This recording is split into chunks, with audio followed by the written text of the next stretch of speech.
நான் சென்னையிலேருந்து என் பேர் ஹாரூன் பாஷா. சென்னையில் தொடர்ந்து சோசியல் ஒர்க்கு, சமூக ஆர்வலராகவும் சோசியல் ஒர்க் நம்ம பண்ணிகிட்ருக்குறோம். தொடர்ந்து சென்னையில் மருத்துவ பொறுத்த வரைக்கும் தமிழ்நாட்டில் சென்னையில் அதிகப்படியான மருத்துவ ஸ்பெஷலிஸ்ட் இருக்கிறதுனால நிறைய இடங்கள் நிறைய மாவட்டங்கள் இங்கே என்ன பண்ணுறாங்க, நிறைய பேர் வராங்க. அதில் காசு உள்ளவங்க பார்த்திங்கன்னா பெரிய பெரிய ஆஸ்பத்திரிக்கு போயிடுவாங்க. காசு இல்லாத சிரமப்படக்கூடிய மக்கள் ஜிஹெச்சு இல்லை ஓமந்தூர் ஆஸ்பத்திரி இந்தமாதிரி இடத்துக்கு போவாங்க.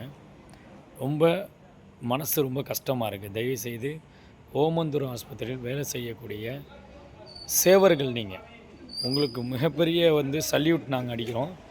நீங்கள் மிகப்பெரிய சேவர்கள் நீங்கள். ஆனால் தயவுசெய்து புரிஞ்சுக்குங்க, ஒவ்வொருத்தங்களும் அந்த ஆஸ்பத்திரி உள்ளே வரும்போது கிட்ட மரணத்தை தழுவி தான் நிறைய பேர் போகிறாங்க, நிறைய பேர் இறந்தும் போகிறாங்க.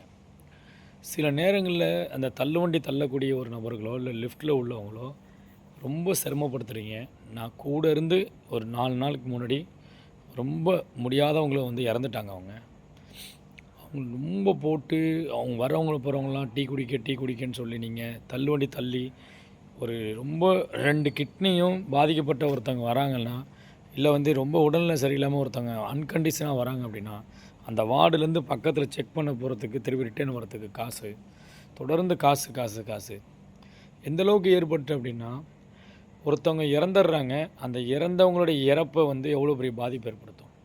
கவர்மெண்ட்டில் இருக்கக்கூடிய டாக்டர்கிட்ட போய் காட்டக்கூடிய அவங்க வெளியில் நின்று தன்னுடைய உணவு கூட காசு இல்லாமல் அங்கே ட்ரஸ்ட்டில் இருக்கக்கூடிய உணவை வாங்கி சாப்பிட்டுக்கிட்டு தன்னுடைய உறவுகளுக்காக அங்கே கூட இருக்கிறாங்க. அவங்கள போட்டு இறந்தவங்கள்ட்ட கூட நீங்கள் விட மாட்டீங்க. இறந்து வெளியே தள்ளுறவங்கள்ட்ட காசுன்றீங்க. தயவுசெய்து பொருளாதாரம் என்பது ரொம்ப முக்கியம் எல்லாருக்கும். ஆனால் இதுபோல் பொருளாதாரங்கள் உங்களுக்கு நல்லது அளிக்காது. தயவுசெய்து நீங்கள் இதுபோல் யாரையும் சிரமப்படுத்த வேண்டாம் என்று அங்கே வேலை செய்யக்கூடிய சேவர்களிடம் நீங்கள் சேவையாக செய்யுங்க. உங்களுக்கு உண்டான குடும்பம்னு இருக்குது, அதுக்குண்டான கூலிகள் உங்களுக்கு வழங்கப்படுகிறது. நீங்கள் வேலை செய்யறதுக்கு உண்டான கூலிகள் வழங்கப்படுகிறது. தயவு செய்து யாரையும் காசுன்னு ரொம்ப கஷ்டப்படுத்தி இறந்து போனவங்க கூட அவங்களுடைய விடாமல் அவங்கள போட்டு காசு நீங்கள் பண்ணுறீங்க.